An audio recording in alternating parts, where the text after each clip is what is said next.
At 7:32 a.m. on February 10, 1942, the engine note of a Wildcat cut through the humid dawn over the Solomon Sea. 4 fighters climbed in loose formation beneath low, ragged cloud, sunlight glinting off worn paint and the stenciled names on the fuselages. In the cockpit of the lead aircraft, Commander John Thatch thumbed the matchbox he kept secured beneath his flight jacket, its paper edges softened by months at sea. The box was ordinary, a soldier's talisman, a gift from his wife tucked into a care package. He had begun to carry it for the weight of home. By then, it had become the outline of a problem he needed to unmake. The first exchange was rapid and ugly without being gory. Shrapnel and smoke, a wingman calling hit before cutting out. In the cramped silence between radio bursts, Thatch felt the weight of command in his chest. He ordered the weave. 2 Wildcats peeled one way, 2 the other, then crossed. Feathers of vapor and the transient flare of tracer painted the maneuver. Zeros that followed a single target found themselves sliding into the face of a second, then a third ally. The tactic did not make the Wildcat into a zero. It made each Wildcat part of a living net. By the time the skirmish petered out, 2 Zeros hung smoking, 1 spun away, and 4 Wildcats had returned, 1 with holes that would be counted and patched, 1 woman's letters kept in a locker for months until she was ready to read them. The weave had not been a spectacular kill. Its value was measured in seconds and chances saved. It was quiet ingenuity executed under real danger. Thatch had first tested variations of the concept in training over safer waters and on calm afternoons when the stakes were not human lives, but the willingness of men to try something unfamiliar.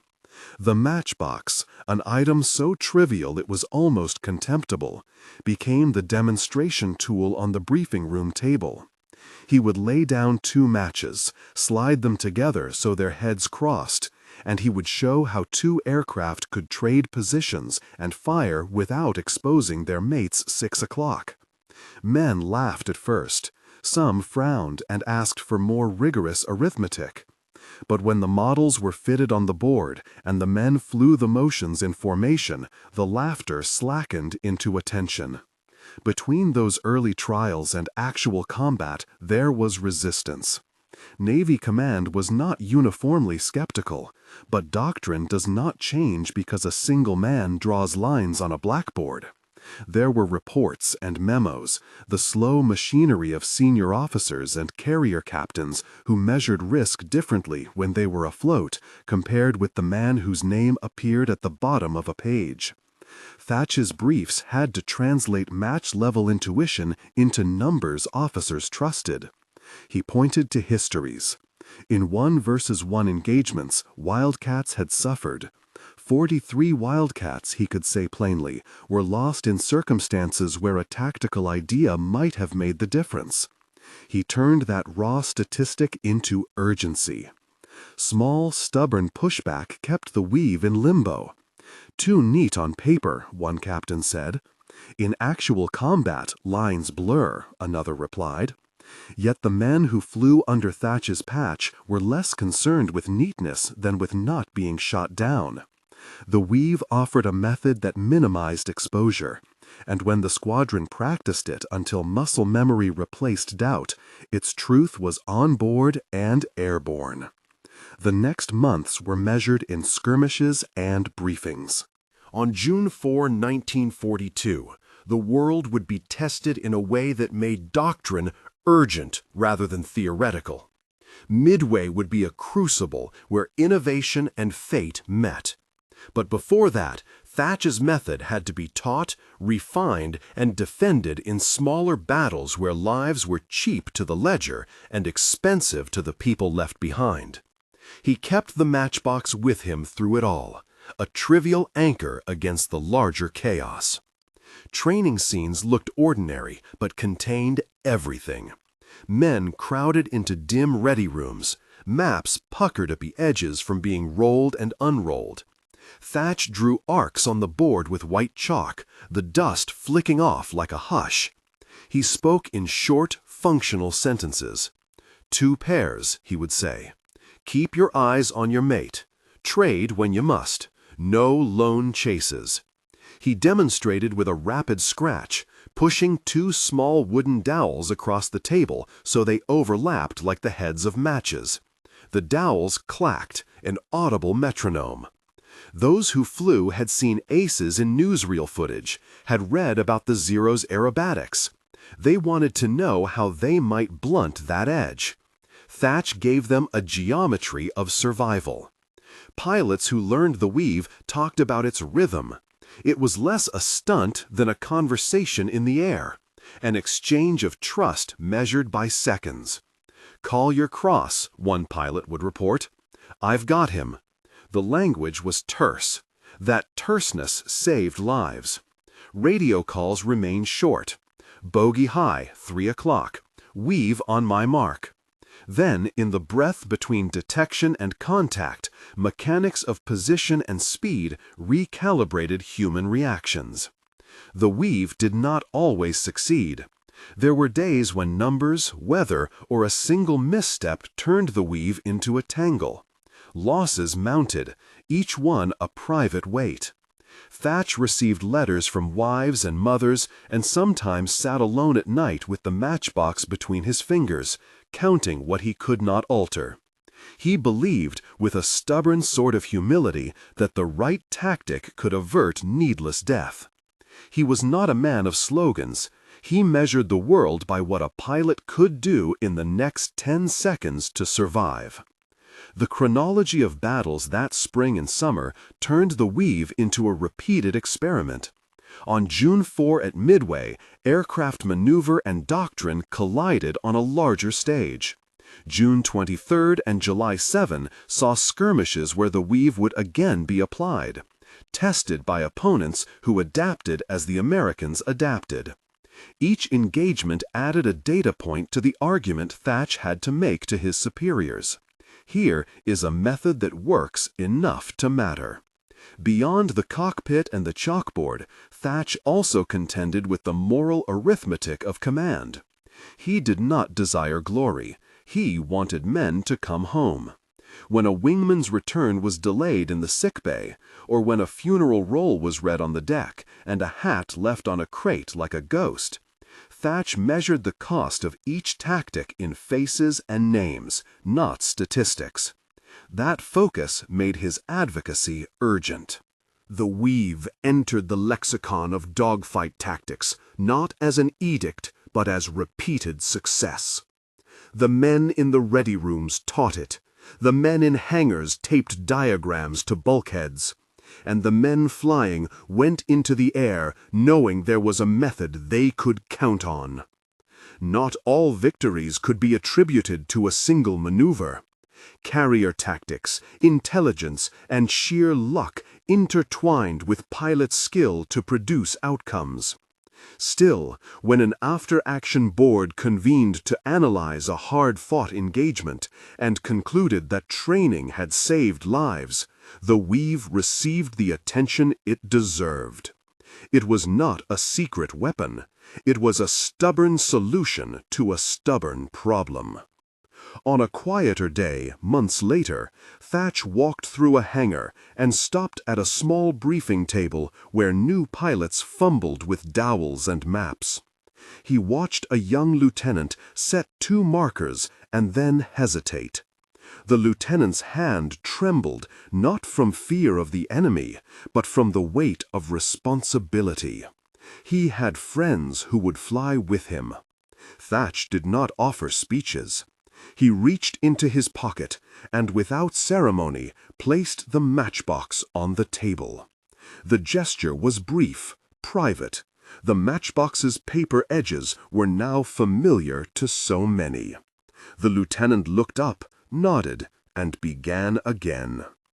There would be larger tests to come, including the pitched fights of June 4, 1942, that would become a focal point in naval history. There would be debates about numbers and claims of kills and losses, raw data that historians would later parse. For Thatch and the men who flew the Weave in smaller encounters, the measure was immediate. Whether a pilot came back to see the islands of his childhood, to fold a letter, to sit with a cup of coffee without the weight of the knowledge that he might never have the chance. In the interlude between skirmish and briefing, letters arrived in parcels and were read in bunks and cabins. A woman's handwriting could steady a man after a day when friends had been taken from him. Thatch read many of those letters, not to appropriate someone else's grief, but to understand the consequence beneath the statistics. Real people waiting at home. He tied the matchbox to that truth, a trivial object anchoring a vast responsibility. By the time reports accumulated and command voices began to move from curiosity to endorsement, the Weave had proven itself again and again in the compressed crucible of aerial combat. Pilots from different squadrons, once skeptical, would later tell how they owed their lives to that taut choreography of crossing lines and covering mates. Yet Thatch never sought to inflate his role. He measured his work by the faces who walked into ready rooms after a mission. Some of them with stories to tell, others with the quiet burden of having seen too much. When the admirals finally gave formal recognition to tactics that had demonstratedly saved men, it felt like a reluctant justice. The institutional machinery had caught up with the exigencies of survival. Doctrine manuals were amended. Trainers reported new syllabi. The matchbox did not transform into doctrine by itself. It had been the hinge of a human process, teaching, practice, and the stubborn courage of pilots who trusted their mates. The Weave would echo through the rest of the year. Battles at Santa Cruz and later over Guadalcanal and Solomon waters would test its limits and strengths. Enemy pilots adapted, as adversaries do. Sometimes the Weave worked, sometimes the circumstances overwhelmed it. Each success and each failure taught lessons that were gathered into the naval ledger. On a late afternoon in a museum years later, a glass case held a small paper box under soft lamp glow. Visitors leaned close and read the placard. A matchbox, ordinary, associated with a tactical innovation that historians estimated helped reduce certain loss ratios significantly. The placard spoke soberly about lives saved. Veterans who had flown the Weave stood silently before it, as if the object could convey more than its size allowed. For them, the matchbox was not a talisman of luck, but of an idea that had moved men to improvise safety out of danger. The story of John Thatch and the Weave is not reducible to the image of a man with a matchbox. It is the tale of training rooms and carriers, of thick envelopes of intelligence analysis and thin sheets of after-action notes, of pilots who trusted each other when trust was all they had. It is also a story of numbers, losses tallied, kills claimed, lives spared, and of the slow, sometimes halting way institutions change. But it begins and ends with the concrete. A matchbox in a pocket, two lines crossing on a blackboard, a pair of Wildcats trading fire to keep a friend alive. The ascending arc of that winter and spring carried the Weave into myth and into the practical ledger of warfare. It would be judged in engagements large and small, in the desperate geometry of dogfights where a single second decided fates. When Thatch later left frontline command for instructional duty, he did so believing that training could multiply the chance of life for hundreds of men. Estimates compiled after the fact, disciplined but cautious, suggested that, across theaters and through doctrinal adoption, a large number of lives were preserved that might otherwise have been lost. Some analyses placed that figure in the low thousands, a sober reminder that ingenuity could tilt the balance without making salvation universal. The matchbox would survive him into display. The weave would survive the immediate conflict into the doctrine of future aviators. Veterans would gather years later to tell their stories, some speaking softly, some with the clipped cadence of men who had seen too much and wanted it simply recorded. Children of pilots would read the accounts and see not only the tactical diagram, but the father's face in the kitchen light as he smoothed a letter. Memoria, like a weave, was a pattern of interlaced lines. Private grief, public record, and the steady insistence that a small idea could shelter many. They would remember the day when 4 Wildcats, under a commander who kept a matchbox in his pocket, turned a desperate fight into a retreat that carried men back to life. That singular tableau, the matchheads crossing in a tiny box and the aircraft crossing in the air, would be the seed of a much larger change. And when, years later, a museum placard listed measured improvements in survivability and training uptake, veterans would nod but point first to the matches, as if to remind listeners that inventions often arrived in humble form. The day's log from February closed with terse lines. 4 Wildcats returned. Enemy losses counted as probable. Lessons assigned for debrief. Men filed out of the ready room into the brilliant tropical sun. Somewhere, a young pilot pocketed a small wooden dowel and thought of home. Thatch folded his map and slid the matchbox into his breast, the paper soft from use. He did not yet know how widely his simple crossing would spread, only that in a sky of numbers and noise, the geometry of a pair of matches had given men another chance. The next major test was approaching, and with it the larger stage at Midway. Command would demand proofs and counts. Men would ask for certainty where there was only method and courage.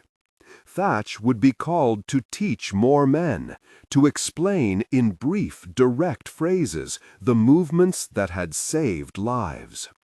The matchbox lay heavy in his pocket, not as superstition, but as a reminder. Small tools could shape big outcomes.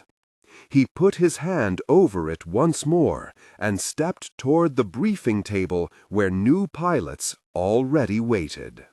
He moved to the board with the economy of a man who had learned to cut words to the bone.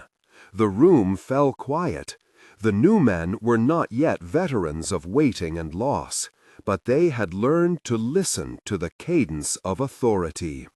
Thatch's hand, still smelling faintly of map ink and ship grease, drew 2 short lines that crossed, and then doubled back. He did not reach for rhetoric. The matchbox in his breast felt like a hinge between explanation and example. 2 pairs, he said simply. 2 pairs must not be turned into 4 single men. If you let them separate, you let the enemy choose his targets. If you fly as friends, you change the geometry of a fight. He tapped the paper-thin diagram with a forefinger. When one of you is in trouble, the other doesn't try to help by rushing headlong into the same angle the Hun gives you. You make the enemy follow you. You turn together. You bait and you trap. Not cleverness, discipline. If you can't keep your wingman with you, you might as well not fly. A murmur from the back. A young lieutenant with a face still round from home asked, "Sir, what if the enemy is faster? What if he rings a bell and is already gone?" Thatch did not flinch. He had been challenged by speed, by reputation, by doctrine. "Then you force him into your arc," he said. "You don't chase his trick. Speed gets you into a shot, but it also takes you out of the cover of your friends. The weave is a plan for when speed is not the only currency. It's for when your friend needs you and you owe him your life." He spoke of angles and time and the smallest units of decision, of how a second's hesitation at a strange bearing could mean the difference between a man folding his hands quietly in a clean sky and a man coming back with pieces of his aircraft that the ship's carpenter would swear were once part of a machine that flew. He spoke in examples, quick sketches of intersecting tracks, the brief history of a fight turned by one pilot who refused to desert his comrade, and let the men imagine the rest. Then he set them to fly. They practiced with models at first, crude wooden balsa cut and painted hastily, and the pilots treated the tables as if the boards were seas and the islands of flak. Later, the air would be the real classroom, a dawn sortie over the warm blue, the carrier as a tiny island of order in a chaotic ocean. The Wildcats took off in pairs, their engines a promise and a threat. In the air, Thatch watched not the machines, but the decisions placed inside them. He watched men learn the hard geometry of another survival. Not everyone took easily to the weave. Some pilots preferred the romantic isolation of an ace in a short burst. Older instructors muttered that new maneuvers were theoretical until proven. Intelligence reports and fleet doctrine liked numbers. They asked for ranges and probabilities and training hours. Admirals and captains had to tally loss percentages in logbooks and present them as cold facts. Thatch could not supply perfect actuarial comfort. He could offer, plainly, that training increased the odds. He could show that pilots who trusted their wingmen and could move together had higher return rates. Slowly, stubbornly, the method propagated. Mess halls hummed with diagrams scrawled on napkins. A pilot transferred from Thatch's squadron would set down the two crossing lines on the floor of a ready room elsewhere. A former skeptic who had watched a flight return with fewer holes than the one that had gone before would pause over his cup and ask for another round. Doctrine did not change overnight. It never did. But men flew, and men taught men, and repeated small victories accumulated into a kind of proof. When the news from the carriers and patrols came in, sightings of enemy formations moving with lethal intent, the pattern of anticipation hardened into duty. Midway approached like a thing that was more than a date, a weight on the rhythm of the fleet. Orders shuffled, planes were counted and patched. Men wrote quick notes home and hid the tremor in their hands behind steady signatures. Thatch felt the room of instruction cohere into a unit with one foot in the textbook and the other on the carrier's deck. On the morning that would be remembered for its thin, terrible light, the flight deck was a world unto itself.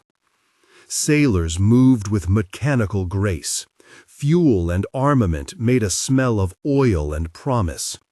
Wildcats lined in rows like dark fish, their rivets blinked. Thatch stood at the rail and watched the horizon, his hand on the matchbox in his pocket, until the point when it was time to leave it there. The box rested against his rib as if remembering a weight it had once protected. He did not command the entire air group that day, but he had taught the rhythm that would carry men through it. He watched young pilots climb, one pair after another, and thought of the thin thread of trust that tied them each to a real person below, a father, a brother, someone who would open a door and look for a son. When the first contacts were broadcast, enemy formations sighted bearing west, there was a collected surge through the carrier. Radios sent clipped commands. Pilots cut their throttles, checked guns, and dove toward the sky with the simultaneous humility and ferocity of men engaged in an economy of survival. In the air, reports collided and made a new map. Torpedo squadrons flew low and slow toward impossible targets, their courage set out in metal and skin. The fighter's job coalesced into two vital lines: keep the torpedo plane's breathing space and meet the enemy fighters so that the torpedo men could do their work. The weave's geometry answered this need with simplicity: pairs protecting pairs, crossovers to entangle, the willing sacrifice of position to save a wingman. It was not always neat. Dogfights are messy and ugly. They are languages of panic and training spoken together. A Zero could climb and peel and dance out of angles like wind through palm fronds. A Wildcat could not match its turn. It could hold its own in weight and armor. The weave used that balance, turn to turn, cover to cover. In one encounter, a young pilot named Ensign Carter found himself watching his wingman, Lieutenant Harlan, slide into a dive with smoke trailing. Carter's throat seized with a particular sudden clarity. He remembered Thatch's lines on the board, the cross that had to be kept. He did not think of glory. He thought of Harlan's hands, the way they had steadied a tray at breakfast that morning. He dove. The weave unfolded beneath their wings like a practiced phrase. The enemy came in quick and bright, and then they were there, 2 against 2, and one run of fire saw smoke lift from a Zero that had thought itself free. Harlan's plane faltered but held. The squadron would later count holes, but not the lives that almost left them. Across the sky, other pairs wove the same grammar. Some fights were lost. Men folded into the sea. A torpedo plane never returned. Its absence made a raw space on the carrier's list that no tally could fill. When the first guns went quiet and radio chatter began to say who had gone down and who had made it back, the sailors on deck would count and weep and set to work. Thatch, still airborne, kept to his pattern until the sky had given whatever answer it would. In the end, the weave would prove its worth. Holes counted, lives spared, a method accepted, not because it promised safety, but because it offered a measure that men could make true with their own hands. Below the heavens, the island at Midway awaited whatever the day would waste upon it. The fleet held its breath for the next turn. Thatch, in a cockpit that smelled of oil and leather, felt the pull of all the men who had trusted him enough to fly by 2 crossing lines, and he prepared to meet the next instance with the focused faith of a teacher whose lesson had become the sinew of survival. The next wave came in a gray ribbon, carriers on both sides of the world spitting men into the same thin sky. At first it was a seam in the cloud, a distant smear of metal and black shapes, then a spatter of polished noses and wings that reflected a sun gone small behind smoke. Radio voices tightened like cords. The bridge of the carrier called out bearings and altitude. Men on deck counted men and machines as if the arithmetic could hold back fate. Thatch's eyes cut along the horizon and saw the pattern form before the first tracers bloomed. Fighters ahead, then those larger shadows that would loosen their loads over islands and ships.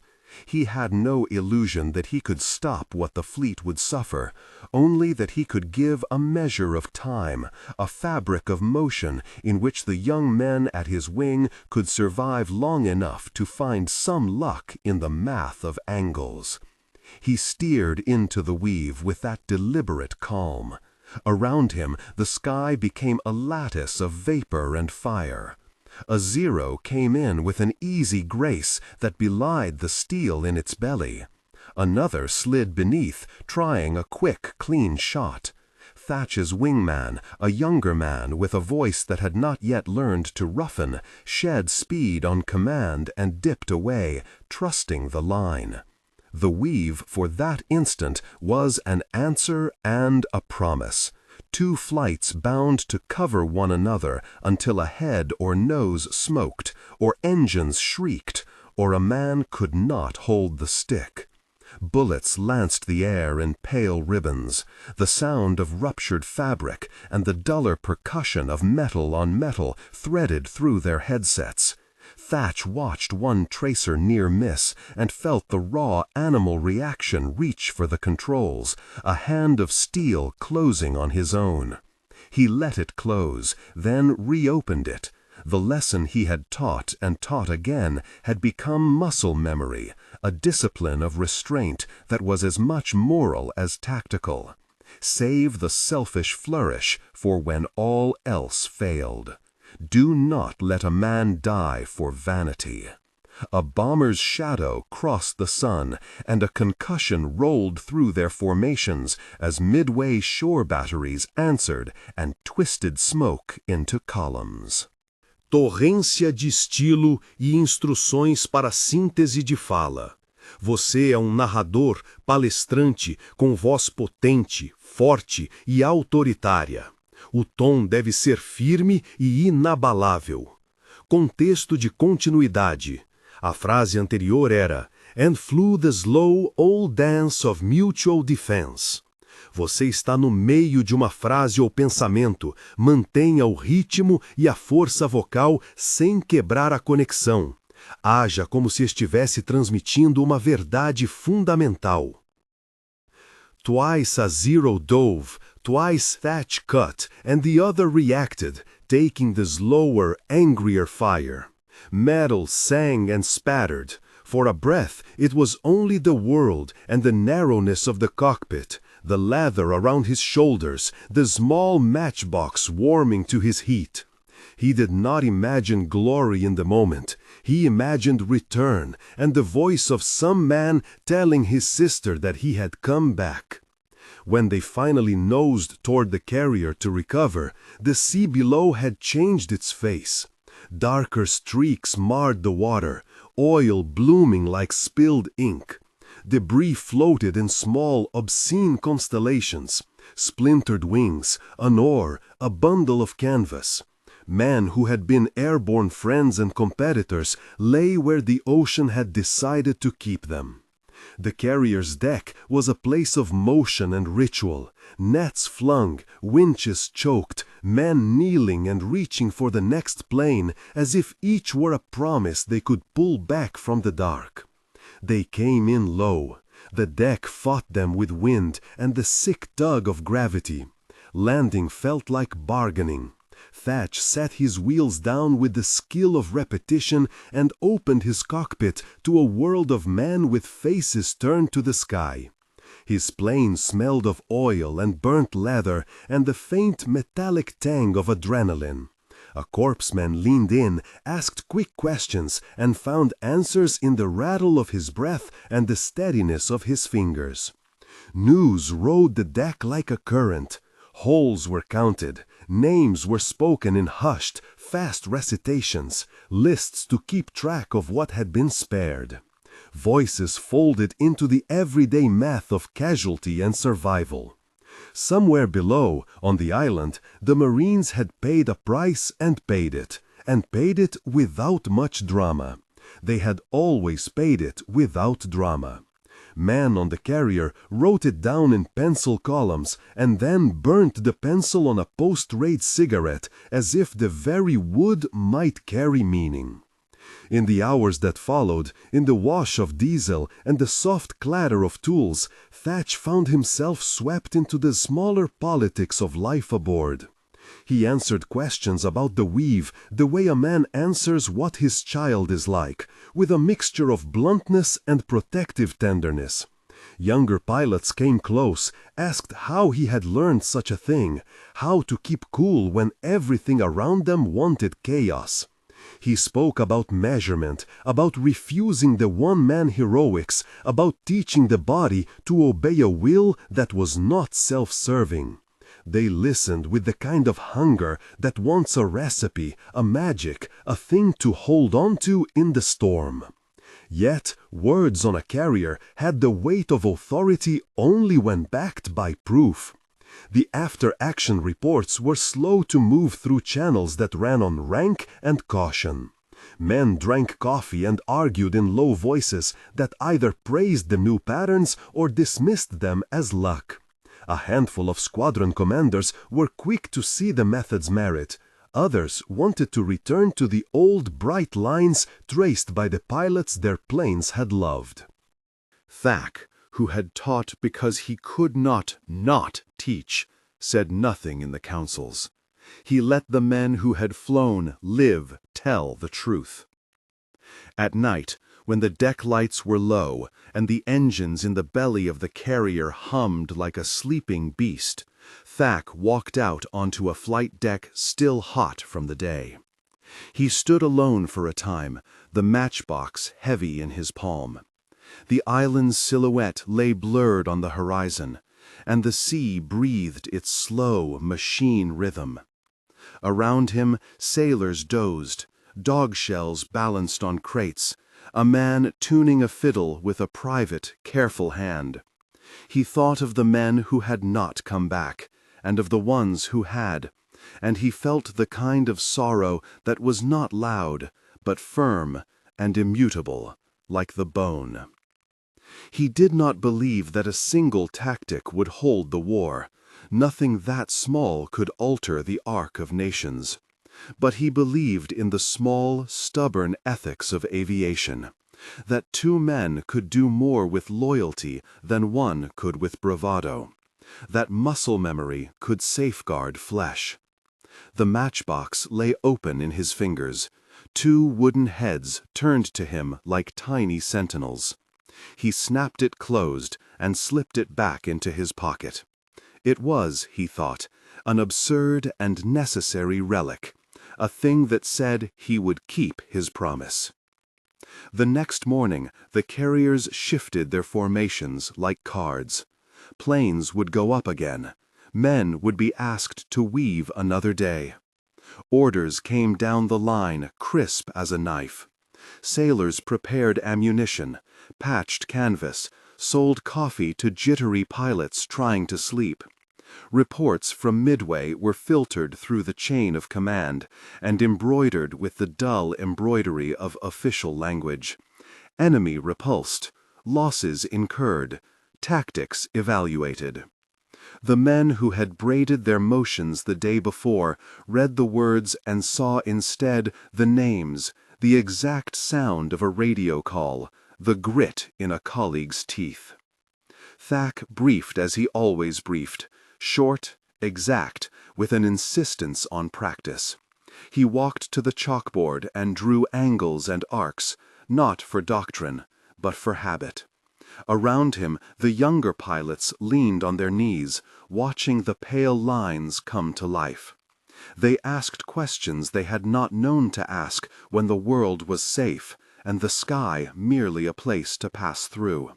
He offered no answers that were more than instruction, and the insistence that they trust the man beside them. When they launched that day, the air was clean and the horizon hard. They took to the sky with the memory of the previous day's geometry still in their muscles, a muscle language learned in the blood and noise. The weave held again and again, and men came back whose faces showed small private victories. Men who had once thought themselves too impatient to learn technique found, in the steady wind and the hush of landing, a truth that was less dramatic than it was durable. Survival required the discipline to be unremarkable.